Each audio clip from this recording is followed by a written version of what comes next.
சக்தியை கேட்டீங்கல்ல, super சையன் 3.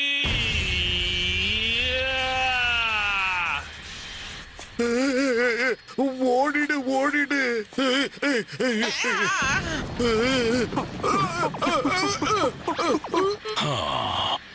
Super சையன் 3 பரவாயில்லையே.